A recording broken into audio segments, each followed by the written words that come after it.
যুক্তরাষ্ট্র ইরান সমঝোতা স্মারকের যে কোনো লঙ্ঘনের জবাব হবে দ্রুত ও চূড়ান্ত, এমনটাই জানিয়েছেন ইরানের সর্বোচ্চ নেতার সামরিক উপদেষ্টা মোহসেন রেজাই। তিনি সামাজিক যোগাযোগ মাধ্যম এক্সে লিখেছেন, আমেরিকা ওই অঞ্চলে তার প্রক্সি বাহিনীর কর্মকাণ্ডকে সমর্থন করে সমঝোতা স্মারকের প্রথম অনুচ্ছেদ লঙ্ঘন করেছে এবং হরমুজ প্রণালীতে উত্তেজনা সৃষ্টি অব্যাহত রেখে পঞ্চম অনুচ্ছেদ লঙ্ঘন করেছে। ইরানের দক্ষিণ উপকূল বরাবর বেশ কয়েকটি স্থানে মার্কিন হামলার পর মোহসেন রেজাই এই মন্তব্য করেন। তিনি আরও বলেন, সমঝোতা স্মারকের কোনো ধারা লঙ্ঘনের জবাব দ্রুত ও কঠোর হবে। এর আগে হরমুজ প্রণালীতে একটি পণ্যবাহী জাহাজে হামলার পর প্রেসিডেন্ট ডোনাল্ড ট্রাম্প ইরানকে যুদ্ধবিরতির মূর্খতাপূর্ণ লঙ্ঘনের জন্য অভিযুক্ত করেন।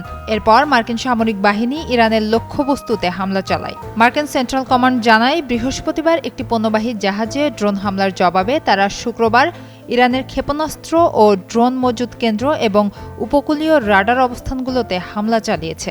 এদিকে ওই হামলার ফলে অঞ্চলটিতে আটকে পড়া নাবিকদের সরিয়ে নেয়ার একটি পরিকল্পিত অভিযান স্থগিত হয়ে যায়। অন্যদিকে মার্কিন হামলার পর ইরান পাল্টা যুক্তরাষ্ট্রের বিরুদ্ধে তাদের অন্তর্বর্তীকালীন চুক্তি লঙ্ঘনের অভিযোগ করে বলেছে, তারা মার্কিন বাহিনীর সাথে সম্পর্কিত লক্ষ্যবস্তুতে হামলা চালিয়েছে।